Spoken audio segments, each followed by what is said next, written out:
siguro hindi po talaga.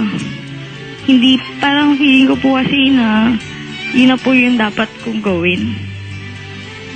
Kahit, parang syempre naisip ko kasi paulit-ulit, ganyan. So, yun po. Okay na? Opo. Alright, ganito na. Well, Carla, ako, hindi ko pakikilam ang desisyon na meron ka. Alright? Nakikilam lang ako pag magulo utak nyo. Pero pag meron na kayong desisyon na nagawa sa buhay, at decided ka na, well, go ahead. Diba?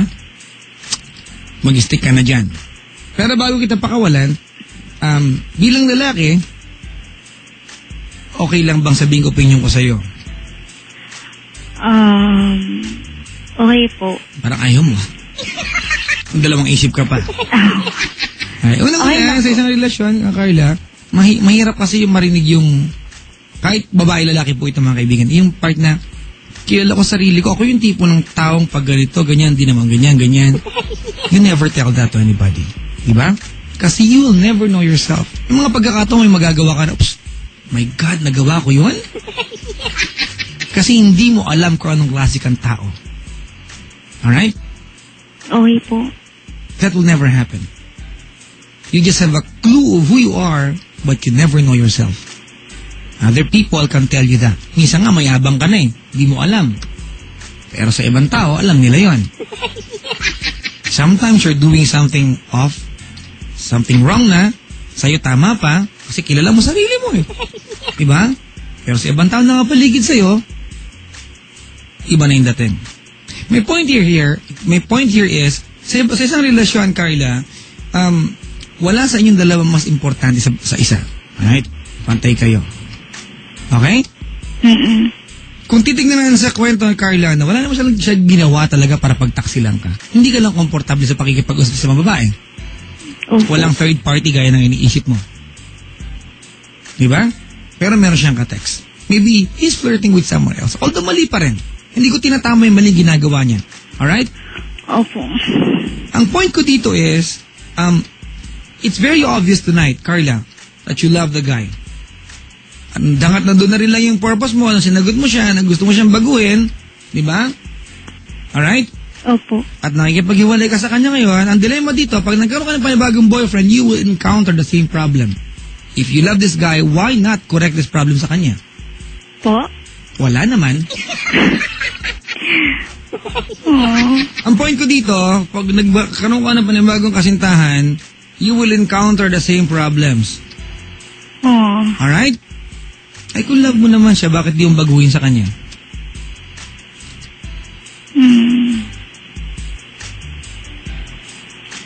Kasi masyado kang defensive.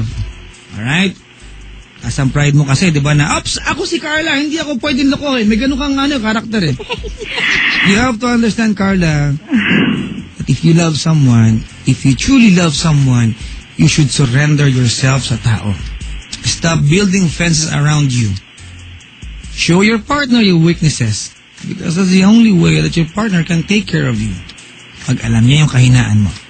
Kasi minsan, pag hindi alam ng partner mo kung saan ka mahina, susubukan ka niyan. Kasaktan ka niyan para malaman yung mga bagay na mahina sa'yo and then he can take care of you. Maling paraan yun, but it happens. Kahit na po nagawa na niya yung dati? Alright? Ha?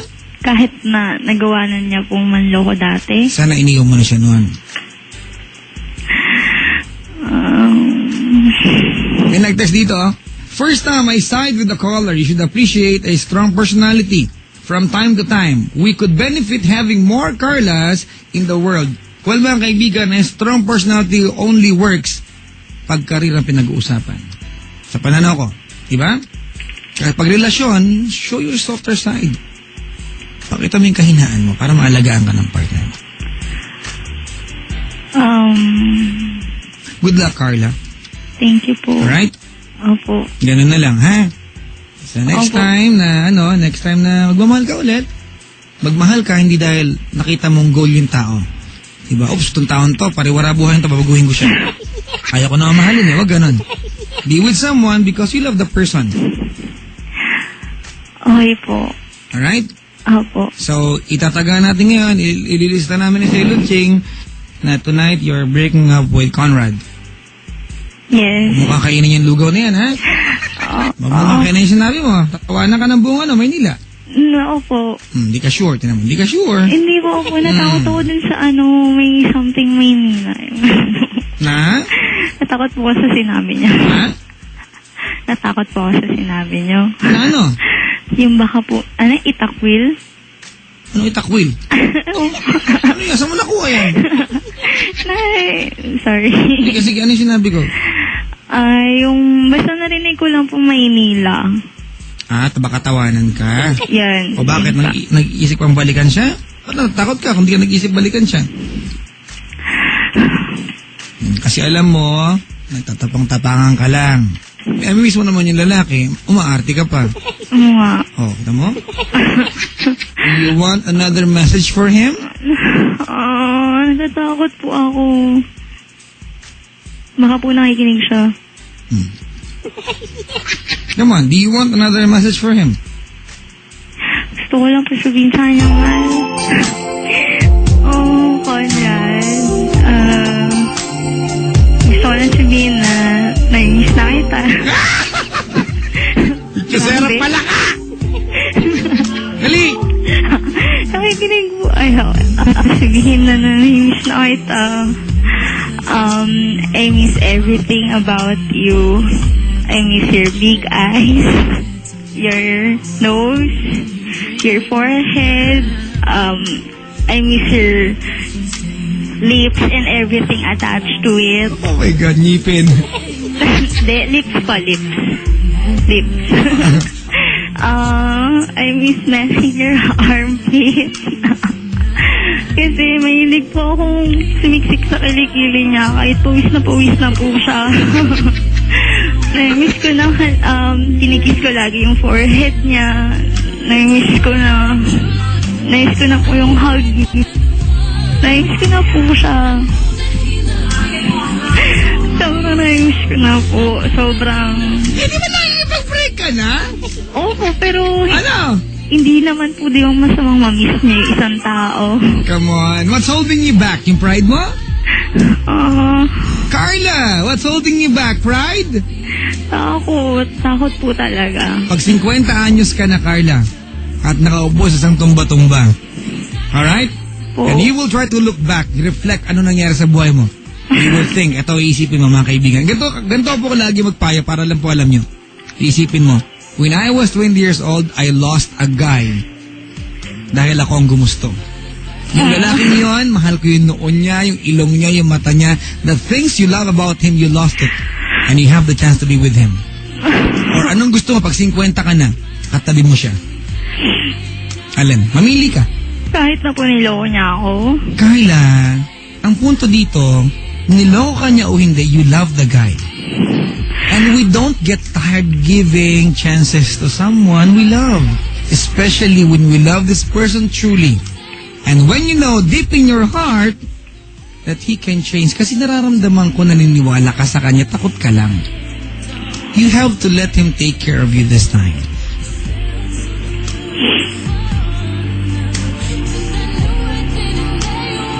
O, hayaan mo nang tawanan kang na buong Maynila. Do you want him back sa buhay mo?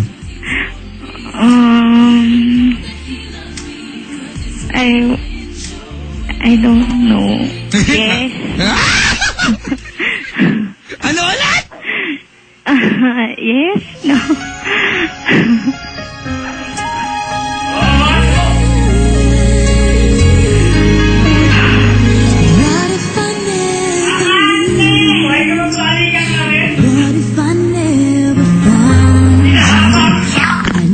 Alright, Carla? Po? I will not deny na nasaktan ka ni Conrad. Alright? Tama? Opo. Ang kaibigan, do not get me wrong, hindi ko po itinatama maling ginawa ng lalaki. Mali kung sa mali. Alright?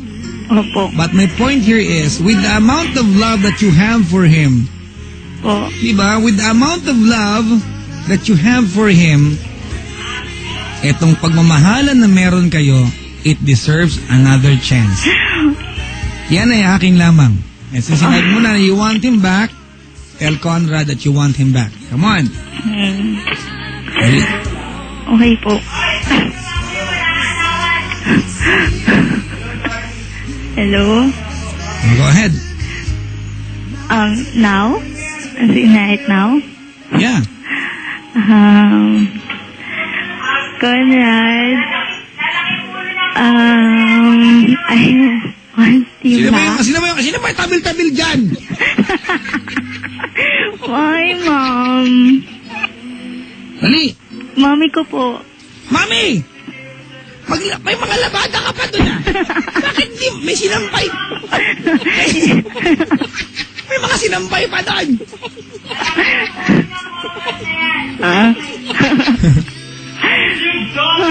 Nanay mo, active, oh. Sige na, Carla. Hello. Wow, sinashut up yung nanay, oh. Nanay mo yan, tingok. Dali. Hindi po. Ang gulo po kasi nila eh. So, parang quiet may lang. fiesta dito. Mga kapatid, give us 5 minutes. Alright, go ahead. Conrad, I miss you and I want you back. Now, right now. Even I love you. I really do. And I'm sorry if I'm sorry. I know na hindi lang naman ako yung nasaktan. Ikaw din. Yun.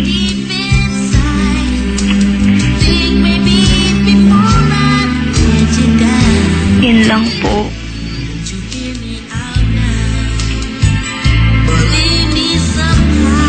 Are you done? Yes. Okay, so, pwede na ipagpalagay na what happened last Sunday, sa malaking joke yan, ha? Opo. But, ganito, Carla, you are a girl. Ano mang gawin natin ngayong gabi, babae ka, you have to guard your perimeter. Yes. Ibig sabihin, at some point, kailangan mong turuan itong Conrad na narespeto ka bilang babae at bilang partner sa buhay niya. At the same time, you give him the reason to do so. Alright? Opo. Wag mong itaas ng pride mo, ipakita mo sa kanya that you are willing na tanggapin siya sa kahinaan niya, na hindi niya kailangan magkamali para malaman na you can always be there for him. Alright? Opo. At it's only you. Alright?